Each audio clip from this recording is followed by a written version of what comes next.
Welcome to the Deep Dive. Today, we're going deep on this book, Salope. Salope, a true story of love and resilience. Yeah. The full title. The full title. So it's a memoir, just one source this time around, but it's a pretty wild ride. It is. We're talking about this guy's life. Yeah. From childhood all the way to adulthood. Mm-hmm. Trying to figure out how he built resilience through some pretty intense experiences. Like, how do you even start to unpack that? Well, it's more than just like a this happened, then that happened kind of story, you know? Right. What's really fascinating is how his whole idea of what home even means changes as he grows up, right? Yeah. And it's crazy how even these tiny little moments, these things that you wouldn't think were a big deal, end up having this huge impact on his whole life. Okay, so let's start at the beginning. Okay. Childhood. Yeah. Norristown, Pennsylvania. Mm-hmm. 1970s. Yeah. You know, that small town vibe. Yeah. But there's this twist. Norristown State Hospital, Right. with all its patients. Yeah. It was like a huge part of the community. Can you even imagine? It's hard to wrap your head around, right? Like, that was just his normal... Yeah. I mean, he talks about playing with this patient named John as a kid. Yeah, John. And then there was this other guy, Raymond, who was always at his Little League games, like cheering him on, tobacco juice running down his chin. Oh, I remember Raymond. It makes you wonder, right? Like, how much did that, growing up around people who were dealing with mental health challenges, Yeah, how much did that shape how he sees the world? His whole perspective on life. totally. It makes you think about how we all get our own version of normal, you know? Right. But even with all that going on, this guy, he was a total rule follower. Oh, yeah. A real stickler for the rules. Obsessed with contracts. Mm-hmm. He even tried to trick his dad into getting pizza with this like sneaky clause he put in the made-up game contract. It's hilarious. It is. That little detail, it really stuck with me. It's like Yeah. it reveals this deep need for order, you know? Yeah, control. Which makes sense when you think about the environment he grew up in, right? Kind of unpredictable. And that theme, that search for stability and all the chaos, it runs through the whole book. And then it's like that need for order gets completely flipped on its head when he joins the army. Oh, yeah. Talk about a shock to the system. Fort Benning. Yeah. Basic training. Yeah. You've got drill sergeants screaming in your face, the gas chamber, Mm. the whole terrifying experience. Mm. And he doesn't just tell you about it, he makes you feel it. Oh, absolutely. Those early chapters, they're so visceral, you know? Yeah. You can practically feel the claustrophobia, the terror of being stripped down to nothing and then rebuilt as a soldier. Right. It's brutal, but as he explains it, it's like that by design. Break down the individual to forge a unit. Yeah. He talks about this one drill sergeant, Hurricane Willie, I think it was. Oh yeah, Hurricane Willie. Intense. Who would like lose it if you left your locker unlocked. Picture it. This guy, Yeah. tossing your stuff everywhere, screaming like a hurricane, and forget about bathroom breaks. It's denied. Just brutal. And you're stuck with all these crazy personalities. Oh yeah, all crammed in together. You've got the guy who eats lizards, The lizard eater. and then there's Solomon. Oh, Solomon.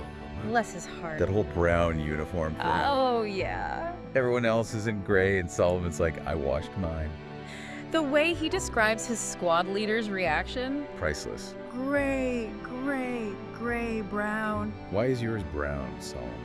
It's those little bits of humor that just cut through the tension, you know? Make Yeah. you feel like you're right there in the barracks with them. But it's more than just funny, right? It shows how even in this total chaos, he's still struggling with that need for things to make sense, for order. Absolutely. And then just when he's starting to get his footing, boom, shipped off to Berlin, 1990. Oh, wow. Talk about a backdrop. The wall's coming down, Cold War tension is in the air. He's right there as history's unfolding. What gets me is the contrast he points out. You have these monumental events happening all around him, right? And then you have the everyday grind of just being a soldier. Right? Like he talks about these nutcracker bollards they had on the streets designed to stop cars from ramming buildings. They become this weird symbol of the divided city for him. Yeah. And he even gets heckled by these locals who look like Dieter from Saturday Night Live. I love those little details. Do. It's like he's showing us how, even with all this global stuff happening, it's the personal stuff, the little interactions that really stick with you. Exactly. Like there's this awkward conversation he has with a British officer. The guy automatically assumes that all Americans hate the English. Oh, yeah. It's funny, but it also shows how much our perceptions are shaped by stereotypes, you know? Totally. And then, get this, they have this training exercise. Urban warfare. in an abandoned amusement park. No way. Yeah. Sounds like something out of a movie. It's surreal, and you start to see this disillusionment creeping in for him, right? He's done all this intense training, he's in this historically significant place, but it's like he's just going through the motions. It's like he's a symbol of power in a place that's losing its power. Yeah, exactly. And that feeling, that disillusionment, that feeling of being stuck, it becomes this catalyst for the next chapter of his story. Because then, boom, his unit gets deployed to Turkey.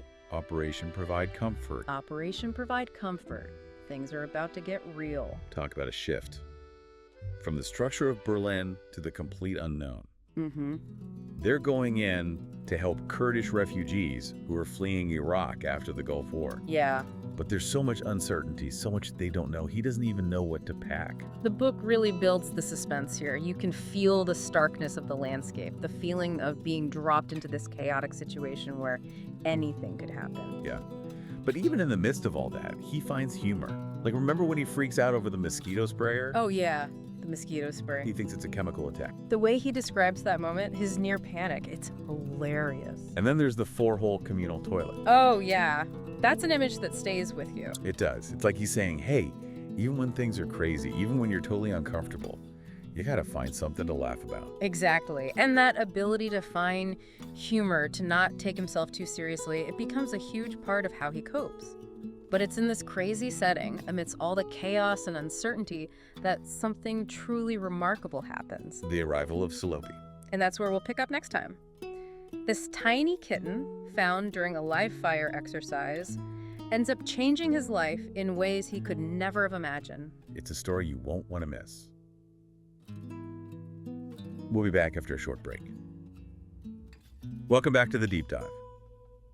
Before the break, we were talking about his deployment to Turkey, and then the arrival of Salopi. This tiny kitten just shows up during a live fire exercise. It's crazy, right? Yeah, it's a total turning point in the story, wouldn't you say? Oh, absolutely. Up to this point, it's all about survival, you know? Right. Adapting to these intense, demanding environments. Yeah. But when Salopi shows up, something shifts in him. It's not just about getting through it anymore. It's about connection, finding purpose, even love, in the most unexpected place. And he decides to bring her back to Berlin with him. Which is a whole other adventure in itself. Oh, yeah. Sneaking her onto planes, hiding her during inspections. Talk about resourcefulness. I know, right? And it's fascinating how this one act, caring for this tiny little creature, Yeah. it's like it unlocks a whole new level of resilience in him. He really does. Salopi forces him to grow, you know? It's not just about following orders anymore. He has to become more responsible, more nurturing. You definitely see a different side of him. And it's not just Salopi. He's building these deep bonds with his fellow soldiers, too. Playing cards with officers, bonding over Star Wars. It's amazing, right, how these moments of connection, of shared humanity, they become crucial to his resilience. They give him a sense of belonging, of purpose in this environment that can be so chaotic and isolating. It's like a reminder that resilience isn't just about being tough. Right. It's also about allowing yourself to be vulnerable, to connect with others, to find those sources of support. I think that's something a lot of people can relate to. Yeah. We often think of resilience as this individual thing, but it really comes from the relationships we build, the communities we're a part of. Exactly. But even with these new connections, he starts to crave something more. He starts applying to colleges, dreaming of a future beyond the military. It's like he realizes there's a whole world out there just waiting to be explored. He's outgrown this phase of his life, right? Yeah. And that can be exciting, but also unsettling. It's like standing on the edge of a cliff, knowing you have to jump, but not sure what's waiting at the bottom. And that brings us to another big moment, the homecoming. He goes back to Norristown, but it doesn't quite feel like home anymore. Right. He's changed. His perspective's broader, and that childhood world feels too small. But then there's Salopi racing down the stairs to greet him. That moment just gets me every time. It's pure joy. It's such a beautiful illustration of how our sense of home changes. You know, it's not just about a place, it's about the people, the connections that ground us. And Salopi represents that for him. Unconditional love, that sense of the familiar in the unfamiliar. So touching. But he's also determined to avoid the financial struggles he saw his parents go through. He works multiple jobs, gets accepted to Temple University. Yeah. It's like he's taking all that resilience he's built and using it to forge a new path for himself. And it's not just about ambition, it's about breaking cycles, proving to himself that he can create a different future. And all that hard work leads to this amazing opportunity. He gets offered a job with the FBI. Talk about a dream come true. It really is. Everything he's worked for. But there's a catch. Uh-oh. Job's in New York City, Oh. which means leaving his family behind. And Salopi. Tough decision, right? It really is head versus heart. The rational part of him knows it's an incredible opportunity, but it comes at a cost. And it shows how complex resilience can be, you know? It's not always about making the easy choice. Yeah. It's about weighing different things, making sacrifices, finding a way to honor your dreams and your responsibilities. And just when he's wrestling with this decision, another twist. Remember the new FBI office they were opening in Detroit? Oh, yeah. He finds out about it, and it's like fate stepped in. He gets offered the Detroit position, dream job, and he gets to stay close to his girlfriend, Kristen. It makes you believe in serendipity, And right? it really does. It's like all those challenges, all those unexpected turns were leading him to this point. And it reinforces this idea that what seems like a setback Yeah. can actually be a redirection, a chance to find a path that's even more aligned with your values and who you are. And it's not just about the job, it's about Kristen. You see this new dimension of his resilience emerge, this capacity for love and commitment, building a future with someone who shares his dreams. Their relationship is so great. They clearly support each other, challenge each other. That kind of partnership is so important for resilience, I think. I agree. But even with all this newfound happiness, there are still hurdles. Life's never easy, is it? He's juggling a demanding new job, long distance with Kristen, and there's this weight of knowing his parents are taking care of Salopi. He's trying to build this new life, Yeah. but the past, that sense of responsibility, it keeps pulling him back. And that's what takes us to the next part of the story, where he faces challenges, both personal and professional, that test his resilience in ways he never could have imagined. Stay tuned for part 3, where we'll explore how he navigates all these new complexities and how he ultimately comes out stronger on the other side. Welcome back to the deep dive. Last time we left off, he was starting his dream job at the FBI in Detroit. You know, new chapter, everything's looking good, but there was still some things weighing on him. Yeah, that sense of responsibility. He's got this incredible opportunity. He's happy with Kristen. But there's this constant awareness that his parents are making sacrifices to take care of Salopi while he's building his life in Michigan. Right. And it's not just emotional, it's financial too. He finds out his parents are struggling. Oh, wow. And it brings back all those fears of repeating the cycle, you know, the hardship he saw his parents go through.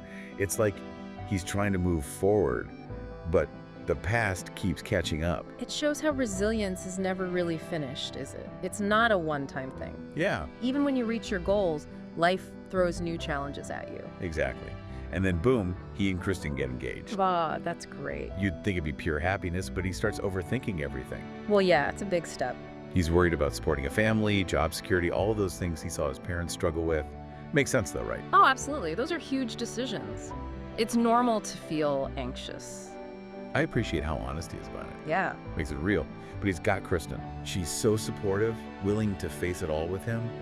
That's huge. Having that kind of partner, someone who believes in you, Yeah. that's a major source of strength. And then, just as things are settling down, he gets called back to Washington. Oh no, another wrench in the plans. They're building a life in Michigan, and suddenly, everything's up in the air again. It's like life's testing their commitment, how adaptable they are. Right.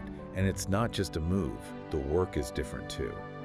Espionage cases, high stakes investigations. He talks about the pressure, the long hours, always feeling watched. It takes a toll. I can imagine.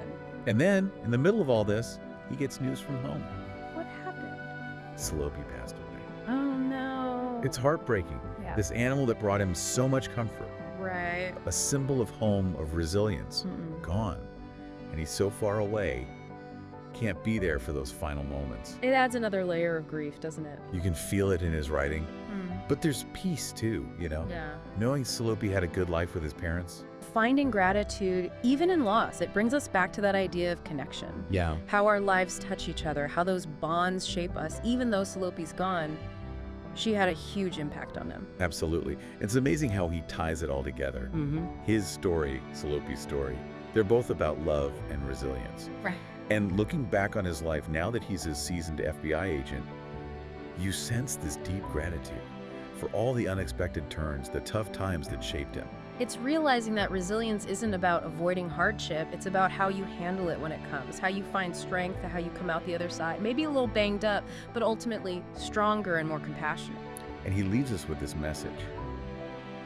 We all have a story. And in those stories, no matter how ordinary they might seem, there are these moments of resilience, connection, love. And it's through sharing those stories, listening to each other, that we find inspiration, strength. It reminds us what it means to be human. His journey shows us that resilience is something you practice. It's about appreciating the good, finding meaning in the hard stuff, and remembering that we're all in this together. Silopi, a true story of love and resilience. It's more than just a memoir. It's an invitation to embrace life, even when it's messy and unpredictable. It's about valuing those connections that keep us going and believing in our ability to grow. So what about you? What moments, what twists and turns have shaped your journey? Something to think about. Keep exploring, keep connecting, and keep diving deeper into those stories that make us who we are.